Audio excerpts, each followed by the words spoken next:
হরে কৃষ্ণ। আজ 24শে ফেব্রুয়ারি সোমবার পবিত্র ও শুভতম বিজয়া একাদশীর দিন। বছরে 24টি একাদশীর মধ্যে সর্বশ্রেষ্ঠ একাদশী আজ বিজয়া একাদশীর দিনে অনেকেই ভক্তি ও শ্রদ্ধার সাথে এই ব্রত পালন করছেন এবং লক্ষ্মী নারায়ণের পুজো করছেন ও কৃষ্ণ নামের মহামন্ত্র জপ করছেন। যারা এই ব্রত করছেন কিংবা না করছেন, সকলেরই উচিত ভক্তি ভরে মনোযোগ সহকারে এই ব্রত কথা শ্রবণ করা। এতে অনেকাংশে এই ব্রতের ফল লাভ করা যায়। তাই আজকের এই পর্বে আমরা সেই প্রসঙ্গে জানার চেষ্টা করব। আজ প্রত্যেকেরই এই বিশেষ গুরুত্বপূর্ণ তথ্যগুলো জানার প্রয়োজন। পাশাপাশি আজ দুটি প্রদীপ প্রজ্বলন করে রেখে দিন বাড়ির এই জায়গায়। এতে জীবনে অগ্নিষ্টম যজ্ঞের ফল প্রাপ্তি করা সম্ভব হবে। সকলকে অনুরোধ করছি এই ভিডিওটি অবশ্যই ভক্তি শ্রদ্ধা ভরে বিশেষ মনোযোগ সহকারে এই ব্রত কথা শ্রবণ করুন। ভগবান শ্রীকৃষ্ণের কৃপায় সংসারে সকল অনিষ্ট দূরীভূত হবে, সকল অশুভ শক্তির বিনাশ হবে। সকলকে স্বাগত জানাচ্ছি আমাদের অমৃত কথা 24 আওয়ার্স চ্যানেলে। আমরা সব সময় চেষ্টা করি এরকমই সনাতন ধর্মের ধর্মীয় তথ্যগুলোকে আপনাদের সাথে উপস্থাপন করতে, শেয়ার করতে। তাই আসুন আগামী কিছুক্ষণ সময় একসঙ্গে ধৈর্য ধরে আজকের এই গুরুত্বপূর্ণ তথ্যগুলো জেনে নেই। আশা করছি আজকের এই তথ্যগুলো আপনাকে অবশ্যই সমৃদ্ধ করবে। ভালো লেগে থাকলে অবশ্যই একটা লাইক করে কমেন্টে আপনার ইষ্ট দেবতার নামটি অথবা জয় শ্রীকৃষ্ণ ভগবানের জয় একবার হলেও লিখে যাবার অনুরোধ জানাচ্ছি। একাদশী ব্রতের দিন অনেক প্রকার ব্রত রয়েছে। ব্রহ্মচর্য ব্রত, কাকতায়নী ব্রত, তারপরে দামোদর মাসে দামোদর ব্রত রয়েছে। এরকম করে যত প্রকার ব্রত রয়েছে সব থেকে শ্রেষ্ঠ ব্রত হচ্ছে এই একাদশী ব্রত। এই দিনটি ভগবানের অত্যন্ত প্রিয় দিন। বৃহস্পতিবার যেমন মা লক্ষ্মীর প্রিয় দিন, শনিবার যেমন শনি দেবতার প্রিয় দিন, ঠিক তেমনি একাদশীর দিনটি যে বাড়ি হোক না কেন এটি ভগবান শ্রী বিষ্ণুর অত্যন্ত প্রিয় দিন। তাই এই দিনে যদি কোনো ভক্ত ব্রত করে ভগবান শ্রী বিষ্ণুর পুজো করতে পারে, তার জন্মার্জিত পাপরাশি ভস্মীভূত হয়ে যায়, তিনি ভগবানের কৃপা লাভ করতে পারে। যেমন যারা কাকতায়নী ব্রত করবে, এই যে ব্রজবাসীগণ তারা কাকতায়নী ব্রত করে মা কাকতায়নী দেবীর কাছে প্রার্থনা করেছিল যেন তারা কৃষ্ণকে স্বামী রূপে লাভ করতে পারে, এবং সেই কাকতায়নী দেবীর আশীর্বাদে তারা কৃষ্ণকে স্বামী রূপে লাভ করেছিল। তাই এরকম করে অনেক ব্রত রয়েছে। বিশেষ করে এই একাদশী সেই সমস্ত ব্রতের মধ্যে সর্বশ্রেষ্ঠ ব্রত, যা সকলের পালন করা উচিত। এবং বছরে 24টি একাদশী ব্রত রয়েছে, যার মধ্যে একটা শ্রেষ্ঠ ব্রত হচ্ছে একাদশী ব্রত। এই ব্রতটি পালন করলে আমরা কি ফল লাভ করতে পারি? প্রথমত হচ্ছে, যারা এই ব্রত পালন করবে তাদের সর্ব মনস্কামনা পূর্ণ হয়ে থাকে পারে। দ্বিতীয়ত হচ্ছে, প্রেতত্ব প্রাপ্তি হয় না, মানে হচ্ছে ভূত প্রেত, এই যে যারা অপমৃত্যু হয় যাদের, যেমন ইচ্ছাকৃত ভাবে যারা বিষ খায়, গলায় দড়ি দেয়, আত্মহত্যা করে, এই সমস্ত মৃত্যুকে বলা হয়েছে অপমৃত্যু। ভুলেও কখনো মনে রাখবে এই ইচ্ছাকৃত ভাবে দেহত্যাগ করা উচিত নয়। যত কষ্ট আসুক জীবনে, জীবন মানে কষ্ট আসবেই। এই জগতে কেউ সুখী নয়। সেজন্য হিন্দিতে একটা কথা রয়েছে, কই তান দুঃখী কই মন দুঃখী, কই ধন বিনা রহেত উদাস হো, থোড়ে থোড়ে সব দুঃখী সুখী রাম কো দাস। মানে কখনো কখনো শরীর দুঃখী, তার মানে হচ্ছে শরীর, আবার কখনো শরীর ভালো রয়েছে মনটা ভালো নেই, কখনো কখনো সবকিছু ঠিক আছে কিন্তু টাকা পয়সা বিনা মনটা হচ্ছে উদাস। কি করবে, কিভাবে সংসার চলবে? এই জগতে প্রকৃতই কেউ পরিপূর্ণ নয়। তাই কখনো দেহত্যাগ করা উচিত নয়, বিষ খাওয়া উচিত নয়, গলায় দড়ি দেওয়া উচিত নয়। এই ইচ্ছাকৃত ভাবে যদি কেউ দেহত্যাগ করে, মৃত্যুবরণ করে, এর ফলে কিন্তু সে কখনো দেহ পায় না। অনেকদিন তাকে প্রেত শরীর ধারণ করতে হয়, সূক্ষ্ম শরীরে অবস্থান করতে হয়। এই যে ভূত প্রেত যারা হয় এরা কিন্তু খুবই কষ্ট পায় এবং সে কখনো দেহ পায় না, সূক্ষ্ম দেহে অবস্থান করে, তার উদ্ধার হয় না। কিন্তু তো এরকম যাদের অপমৃত্যু হয়, তো তাদের জন্য বলা হয়েছে তাদের কখনো প্রেত শরীর ধারণ করতে হয় না, প্রেতত্ব প্রাপ্তি হয় না, যারা এই একাদশী ব্রত পালন করবে। এবং আরো বলা হয়েছে এই ব্রতটি পালন করলে সর্বতীর্থে স্নানের ফল, পৃথিবীতে যত তীর্থ বিদ্যমান সেই সমস্ত তীর্থে ভ্রমণ করলে মহাপুণ্য হয়। তীর্থযাত্রা করা জীবনে মহাপুণ্যের কাজ। তীর্থ ভ্রমণ করার মাধ্যমে ভগবানের কৃপা লাভ করা যায়। তাই প্রত্যেকটা ব্যক্তির জীবনে কত সময় আর আমরা বাঁচবো, হয়তোবা 100 বছর পর্যন্ত বাঁচতে পারি। তাই বৃদ্ধকালে হলেও অথবা যুবক বয়সে তীর্থ ভ্রমণ করা আরো বেশি ভালো বলা হয়েছে। আমরা সাধারণত ভাবি যে বৃদ্ধকালে ধর্মকর্ম করব, আরে বাচ্চাকালে ধর্মকর্ম করে কে? এটা মূর্খের মতো। যে ব্যক্তি অনেকে এরকম একটা ধারণা যে বাচ্চারা ধর্মকর্ম করে ওর জীবনটা সারখার হয়ে যাবে, এমনটা নয়। বরঞ্চ শাস্ত্রে বলা আছে কৌমার আচরেত প্রাজ্ঞ ধর্মান ভাগবতা আনিহ। কৌমার বয়স থেকে বাল্যকাল থেকে কৃষ্ণের ভজনশীলন অনুশীলন করতে হয়, এতে সহজেই ভগবানের কৃপা লাভ করা যায়। কেননা ছোট্টকালে মন যতটা স্থির থাকে, বৃদ্ধকালে ততটা কিন্তু স্থির থাকে না। যে কারণে প্রহ্লাদ মহারাজ 6 মাস, মাত্র 5 বছর বয়সে ভগবানের কৃপা লাভ করেছেন। ধ্রুব মহারাজ 6 মাস তপস্যার ফলে ভগবানকে লাভ করেছেন। মার্কণ্ডেয় ঋষি, এরকম অনেক প্রমাণ পাওয়া যায় শাস্ত্রে বাল্যকাল সর্বোত্তম ভগবানের সাধনা করার জন্য। কিন্তু যারা এই ব্রত পালন করতে পারছেন না বা পারবেন না, তাদের জন্য আমার বিশেষ অনুরোধ, আপনারা আজ পঞ্চ রবি শস্য গ্রহণ না করে একবার হলেও এই বিজয়া একাদশীর ব্রত কথা শ্রবণ করুন। বলা হয়েছে এই ব্রত কথা শ্রবণ করার মাধ্যমে অনেকাংশে এই ব্রতের ফল লাভ করা যায়। এবং যারা এই ব্রত পালন করতে পারবেন বা করছেন, তাদেরকে বলবো অতি অবশ্যই আপনারা এই ব্রত মাহাত্ম্য কথা পাঠ করুন। সম্ভব না হলে শ্রবণ করবেন। শ্রবণং মঙ্গলম। সনাতন ধর্মে নববিধা ভক্তির মধ্যে প্রথম হচ্ছে শ্রবণ করা, যা শ্রবণ করলে মঙ্গল সাধিত হয়। শাস্ত্রে বলা হয়েছে যেখানে তার বিষ্ণু কথা আলোচনা করা হয়, তার ভক্তির কথা আলোচনা করা হয়, সেখানেই ভগবান শ্রী বিষ্ণু তিনি ধাবমান হন। তাই এই ব্রত মাহাত্ম্য কথা শ্রবণ করা সকলেরই একান্ত কর্তব্য। এখন আসুন ধৈর্য ধরে এই বিজয়া একাদশীর ব্রত কথা শ্রবণ করি। অবশ্যই আপনারা একটি প্রদীপ প্রজ্বলন করে অবশ্যই ভগবান শ্রীকৃষ্ণের কাছে রেখে দেবেন। তারপরে একাদশীর ব্রত কথাটি শ্রবণ করবেন। এতে ভগবান বিষ্ণুর সাথে সাথে মহালক্ষ্মী আপনার ঘরে বিরাজমান হবেন।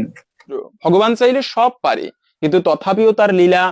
তো তখন লক্ষণকে বললো, লক্ষণ এই সমুদ্র কি করে পার হতে পারে, তুমি কি বলতে পারবে? লক্ষণ বলল, দাদা আমিও বলতে পারবো না, একটা কাজ করো, পাশেই একটা মুনির আশ্রম রয়েছে, সেই মুনির কাছে যাওয়া যাক, তিনি কোনো উপায় বলবে। তখন সেই মুনি বলেছিল যে তোমরা বিজয়া একাদশী ব্রত পালন করো, এই ব্রত সমস্ত মনের বাসনা পূরণ করে তোমরা লঙ্কাকে জয় করতে পারবে এই একাদশী দেবীর পূর্ণ প্রভাবে, ব্রত প্রভাবে। তো তখন ভগবান রামচন্দ্র সহ সমস্ত সৈন্য, সুগ্রীবাদী এমনকি লক্ষণ পর্যন্ত সেই ব্রত ভক্তির সহিত পালন করেছিল। তো এভাবেই মূলত এই ব্রত ভগবান পর্যন্ত পালন করেছিল। এজন্য বছরে অন্যান্য একাদশী ব্রতের থেকে একটা শ্রেষ্ঠ ব্রত হচ্ছে এই বিজয়া একাদশী ব্রত। আমাদের সকলেরই এই ব্রতটি একান্ত ভক্তির সহিত পালন করা উচিত। আমরা প্রথমত জেনে নিচ্ছি এই যে ব্রত করতে হয়, অনেকে যদিও আমরা জানি তারপরেও জেনে নিচ্ছি। মনে রাখবে ব্রতের নিয়ম, আগের দিনে সর্বদাই যে কোনো ব্রতের ক্ষেত্রে সংযম পালন করতে হয়। নিরামিষ খাবার গ্রহণ করবে, অপশব্দ প্রয়োগ করতে নেই, খারাপ ভাষা প্রয়োগ করতে নেই, গালিগালাজ ঝগড়া আদি করতে নেই, এমনকি মিথ্যা কথা পর্যন্ত বলা উচিত নয়, বাক্যকে সংযম করা উচিত। এভাবে করে আগের দিনে রাত্র 11টার আগে খাবার খেয়ে দাঁত ব্রাশ করে নেওয়া উচিত। কেননা দাঁত ব্রাশ না করলে অনেকে আছে যে একাদশীর দিনে দাঁত ব্রাশ করতে গেলে সেই খাবার দাঁতের গোড়ায় আটকে থাকে, এবং সেই খাবার একাদশীর দিনে যদি পেটে যায়, এতেও কিন্তু ব্রতে দোষ লাগে, সম্পূর্ণ ব্রতের ফল লাভ করা যায় না। তাই একাদশীতে ব্রত করে অবশ্যই আগের দিনে দন্ত ধাবন করে নেবে। এবং একাদশীর দিনটা হচ্ছে মুখ্য বিষয়, এই দিনে প্রভাত কালটা অত্যন্ত গুরুত্বপূর্ণ। কেন একাদশী ব্রতের দিন শ্রেষ্ঠ? কেননা অন্যান্য দিনে ধর্ম কাজ করলে যে পুণ্যফল লাভ করা যায় তার থেকে সহস্র গুণ বেশি পুণ্যফল প্রাপ্ত করা যায় এই একাদশী ব্রতে ভক্তির সহিত উপবাস করে ভগবান বিষ্ণুর পুজো করতে পারলে। এখন উপবাস করেছে না খেয়ে থাকাকেই আমরা প্রকৃত উপবাস বলে অনেকে মনে করে থাকি, কিন্তু প্রকৃত উপবাস হচ্ছে একটুকু না খেয়ে থাকা নয়। মানে না খেয়ে থাকলে একটা পুণ্য হয়, কিন্তু মূল উদ্দেশ্য হচ্ছে উপমানের নিকটে বাস, মানে বাস করা। এই দিন ভক্তদের সন্নিকটে বাস করা, ভক্তর সঙ্গে কাটানো, ভগবানের পুজোয় কাটানো, এটা হচ্ছে উপবাসের মূল নিয়ম। তাই একাদশীতে উপবাস করে ঠাকুর পুজোটা আবশ্যক। প্রভাতকালে যত ব্যস্ত থাকি, একটা দিন অন্তত পক্ষে চেষ্টা করা উচিত সকালবেলা ভগবানের পুজো দিতে। ইষ্টদেবের পুজো, ঠাকুর পুজো, ভগবানের পুজো ছাড়া জীবনে অন্য কিছু সাথে যাবে না। জীবনে এই যে মনুষ্য জীবন, আমরা অনেকে ভাবি একটা চাকরি পেলে আমার জীবনে সাকসেস, আমি সফল হতে পেরেছি, চাকরি পরে একটা সন্তান হয়, একটা বিবাহ করতে হবে, তাহলে আমি সফল, জীবন সেটেল, সফল হয়েছে মানে বিবাহ করেছে, তারপর একটা সন্তান, সন্তানের বিবাহ দিলে আমি ব্যাস আমি সেটেল, ভালোভাবে মরতে পারবো। এটাকে জীবনের প্রকৃত উদ্দেশ্য বলে না। আশায় শত শত আশা বিদ্ধ করে রয়েছে, কিন্তু এর থেকেও মূল বিষয় হচ্ছে কৃষ্ণ প্রাপ্তি, ভগবানকে লাভ। জীবনে যত ব্যস্ততা থাকুক, দিনের মধ্যে কিছুটা সময় ঠাকুর পূজার জন্য বরাদ্দ রাখা উচিত। সুখের জন্য তো অনেক কাটাতে পারবে, কিন্তু ওই সুখও একদিন তোমার সঙ্গে যাবে না। তাই সেই ভগবানের সেবাটাই তোমার সঙ্গে যাবে। মনে রাখবে, জীবনে সুখের ক্রেতা হচ্ছে সবাই, সবাই জীবনে সুখী হতে চায়, কিন্তু চাইলেও এই সুখের বিক্রেতা মাত্র একজন। সেই ব্যক্তি যদি তোমার কাছে সুখকে বিক্রি না করে, তবে কখনো সুখ পাওয়া যায় না, সুখী হওয়া যায় না। সেই বিক্রেতা হচ্ছে ভগবান। তাই তার সেবার জন্য জীবনে কিছুটা সময় কাটানো উচিত। অন্তত পক্ষে এই আগামী বিজয়া দশমীর দিনে সকলেরই উচিত ভক্তির সহিত এই বিজয়া দশমীতে ব্রত করে লক্ষ্মীনারায়ণের পুজো করা। জীবনে এতে সৌভাগ্য আসবে, যে কোনো কার্যে বিজয় প্রাপ্ত হবে। এমনকি যদি কেউ ভগবানকে লাভ করতে চান, তাও পর্যন্ত লাভ করা যাবে। তাই এই বিজয়া একাদশীর বিশেষ ব্রত কথা বর্ণনা করা হয়েছে। তাই এখন আমরা সেই প্রসঙ্গে জেনে নিচ্ছি। যারা ব্রত করবেন কিংবা না করবেন, সকলেরই উচিত ভক্তি এবং শ্রদ্ধার সহিত এই ব্রত কথা শ্রবণ করা। এতে অনেকাংশেই এই ব্রতের ফল লাভ করা যায়। তাই আসুন আমরা আগামী কিছুক্ষণ সময় একসঙ্গে ধৈর্য ধরে এই বিজয়া একাদশীর বিশেষ ব্রত কথা শ্রবণ করি। শ্রবণম মঙ্গলম। এজন্যই সনাতন ধর্মে নববিধা ভক্তি রয়েছে, যার মধ্যে প্রথমেই হচ্ছে শ্রবণ করা। শ্রবণ করলেই ভগবানের চরণে বিশেষ ভক্তির জাগরিত হয়। আসুন আমরা আগামী কিছুক্ষণ সময় ধৈর্য ধরে এই বিজয়া একাদশীর ব্রত কথা শ্রবণ করি। এরপরে ভিডিওর মূল প্রসঙ্গ জেনে নিচ্ছি।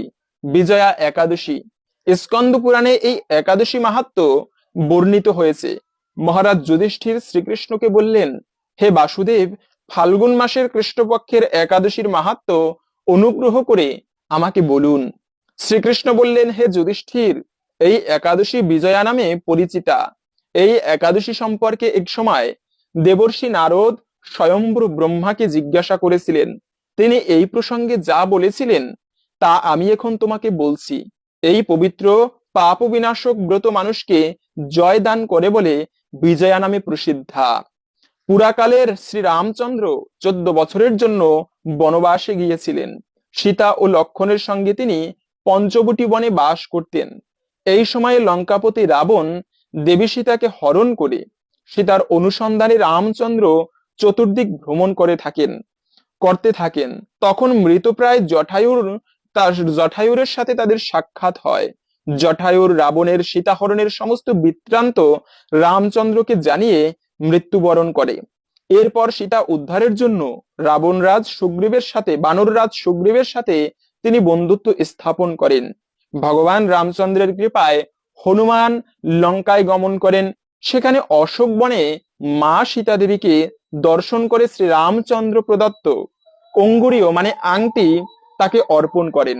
ফিরে এসে শ্রী রামচন্দ্রের কাছে লঙ্কার সমস্ত ঘটনার কথা ব্যক্ত করেন। হনুমানের কথা শুনে ভগবান শ্রী রামচন্দ্র সুগ্রীবের পরামর্শে সমুদ্র তীরে যান। সেই দুস্তর সমুদ্র দেখে তিনি লক্ষণকে বলেন, হে লক্ষণ, কিভাবে এই অগাধ সমুদ্র পার হওয়া যায় তার কোনো উপায় খুঁজে পাচ্ছি না। উত্তরে লক্ষণ বলেন, হে পুরুষোত্তম, সর্বজ্ঞাতা আদিদেব আপনি, আপনাকে আমি কি উপদেশ দেব বলুন। তবে বগদালব্য নামে এক ঋষি এই দ্বীপে বাস করেন। এখান থেকে 4 মাইল দূরে তার আশ্রম। হে রঘুপতি, আপনি সেই প্রাচীন ঋষি শ্রেষ্ঠকে এর উপায় সম্পর্কে জিজ্ঞাসা করুন। লক্ষণের মনোরম কথা শুনে তারা সেই মহামুনির আশ্রমে উপনীত হলেন। ভগবান রামচন্দ্র ভক্তরাজ সেই মুনিকে প্রণাম করলেন। মুনিবর রামচন্দ্রকে পুরাণ পুরুষ বলে জানতে পারলেন। আনন্দ ভরে জিজ্ঞাসা করলেন, হে রামচন্দ্র ভগবান, কি কারণে আপনি আমার কাছে এসেছেন তা কৃপা করে বলুন। শ্রী রামচন্দ্র বললেন, হে মুনিবর, আপনার কৃপায় সৈন্যসহ আমি এই সমুদ্র তীরে উপস্থিত হয়েছি। রাক্ষস রাজের লঙ্কা বিজয় করাই আমার এ প্রধান উদ্দেশ্য। যাতে এই ভয়ঙ্কর সমুদ্র উত্তীর্ণ হতে পারি, তার উপায় জানবার জন্য আমরা আপনার কৃপা প্রার্থনা করছি। মুনিবর প্রসন্ন চিত্তে পদ্মলোচন ভগবান শ্রী রামচন্দ্রকে বললেন, হে রাম, আপনার অভীষ্ট সিদ্ধির জন্য যে শ্রেষ্ঠ ব্রত করণীয় আমি তা বলছি। ফাল্গুন মাসের কৃষ্ণপক্ষের বিজয়া নামক একাদশী ব্রত পালনে নিশ্চয়ই সৈন্য সহ সমুদ্র পার হতে পারবেন। এই ব্রতের বিধি শ্রবণ করুন। বিজয় লাভের জন্য দশমীর দিন সোনা, রূপা, তামা অথবা মাটির কলস সংগ্রহ করে তাতে জল এবং আম পাতা দিয়ে সুগন্ধি চন্দরে সাজিয়ে তার উপর সোনার নারায়ণ মূর্তি স্থাপন করবেন। একাদশীর দিন যথাবধি প্রাতঃ স্নান করে কলসের গলায় মালা চন্দন পরিয়ে উপযুক্ত স্থানে নারকেল ও গুবাক দিয়ে পূজা করবে। এরপরে গন্ধ, পুষ্প, তুলসী, ধূপ, দীপ, নৈবেদ্য ইত্যাদি দিয়ে পরম ভক্তি সহকারে ভগবান শ্রী নারায়ণের পূজা করে হরিকথা শ্রবণ কীর্তনের সমস্ত দিন যাপন করবেন। রাত্রি জাগরণ করে অখণ্ড ঘি প্রদীপ প্রজ্বলিত রাখবেন। দ্বাদশের দিন সূর্যোদয়ের পর সেই কলস বিসর্জনের জন্য কোন নদী, সরোবর বা জলাশয়ের কাছে গিয়ে বিধি অনুসারে পূজা নিবেদনের পর তা বিসর্জন দেবেন। তারপরে ওই মূর্তি বেদজ্ঞ ব্রাহ্মণকে দান করবেন। এই ব্রত প্রভাবে নিশ্চয়ই আপনার বিজয় লাভ হবে। ব্রহ্মা বললেন, হে নারদ, ঋষির কথা মতো ব্রত অনুষ্ঠানের ফলে তিনি বিজয়ী হয়েছিলেন। সীতা প্রাপ্তি, লঙ্কা জয়, রাবণ রাজের মাধ্যমে শ্রী রামচন্দ্র অতুল কীর্তি লাভ, রাবণ বধের মাধ্যমে ভগবান শ্রী রামচন্দ্র অতুল কীর্তি লাভ করেছিলেন।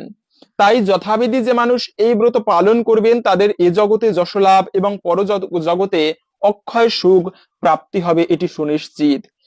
হে যুধিষ্ঠির, এই কারণে এই বিজয়া একাদশী ব্রত অবশ্য পালন করা কর্তব্য। এই ব্রত কথা যারা শ্রবণ অথবা কীর্তন করেন, তাদের শ্রবণ মাত্রেই বাজপেয়ী যজ্ঞের ফল প্রাপ্ত হয়ে থাকে। আশা করি বুঝতে পেরেছেন এই বিজয়া একাদশী ব্রত পালন করলে আমরা কি ফল লাভ করতে পারি। সেজন্য সকলেরই উচিত এই ব্রতটি ভক্তি সহকারে পালন করা এবং সকলের মাঝে ছড়িয়ে দিবেন, যেন আমরা সবাই এই একাদশী ব্রত প্রসঙ্গে জানতে পারি। কিন্তু এই একাদশী কবে পালন করতে হবে? একাদশী শুরু হচ্ছে মূলত আগামী 23শে ফেব্রুয়ারি রবিবার সকাল 10:29 থেকে থাকবে মূলত 24শে ফেব্রুয়ারি সোমবার সকাল 10:43 পর্যন্ত। সেজন্য উদয়া তিথি মেনে আমাদের স্মার্ত মতে এবং গোস্বামী মতে একই দিনে 24শে ফেব্রুয়ারি সোমবার এই ব্রত পালন করতে হবে। 24শে ফেব্রুয়ারি সোমবার তো এই ব্রত পালন করবে, কিন্তু পালন একটা গুরুত্বপূর্ণ বিষয়। যত ভালোভাবে নির্জলাও যদি ব্রত করি কিন্তু সঠিক সময়ের মধ্যে পালন করা না হয়, তবে কিন্তু ব্রতের সম্পূর্ণ ফল লাভ করা যায় না। তাই ব্রত করে অবশ্যই সঠিক সময়ের মধ্যে পালন করতে হয়। পালন করতে হবে পরের দিন 25শে ফেব্রুয়ারি মঙ্গলবার সকাল 6:23 থেকে সকাল 10:15 পর্যন্ত। এই সময়টুকুর মধ্যে ভগবানের পঞ্চরবিশস্য প্রসাদ দিয়ে ভগবানকে ভোগ নিবেদন করে সেই প্রসাদ গ্রহণ করে পারণের যে মন্ত্র রয়েছে সেই পারণ মন্ত্র উচ্চারণ করে ভগবানের কাছে প্রার্থনা করে তারপরে ব্রত ভঙ্গ করতে হয়। অনেকে প্রশ্ন করেন পারণটা মূলত কি? যখন ব্রত ভঙ্গ করা হয় ওই বিষয়টাকেই পারণ বলে। তো পারণের সময় যে মন্ত্র রয়েছে সেই মন্ত্র এখন জেনে নিচ্ছি। মন্ত্রটি হচ্ছে, একাদশাম নিরাহার ব্রত নানেন কেশবা প্রসীদ সুমুখনাথ জ্ঞানদৃষ্টি প্রদভব। এই মন্ত্র উচ্চারণ করে, মন্ত্র না জানলে আপনারা ভগবানের নাম জপ করে ভগবানকে স্মরণ করে, হে প্রভু, এই যে একাদশী ব্রত পালন করেছি, যদি কোনো ভুল ত্রুটি হয়ে থাকে ক্ষমা করে তুমি আমার প্রতি প্রসন্ন হও, কৃপা করো। এভাবে করে ভগবানের কাছে প্রার্থনা করে তারপরে ব্রত ভঙ্গ করতে হয়। হরে কৃষ্ণ। আশা করছি আজকের এই গুরুত্বপূর্ণ তথ্যগুলো জেনে আপনি একটুকু হলেও সমৃদ্ধ হয়েছেন। ভালো লেগে থাকলে অবশ্যই একটা লাইক করে কমেন্টে আপনার ইষ্ট দেবতার নামটি অথবা জয় শ্রীকৃষ্ণ ভগবানের জয় একবার হলেও লিখে যাবার অনুরোধ জানাচ্ছি। হরে কৃষ্ণা হরি বল। জয় নিতাই। রাধে রাধে।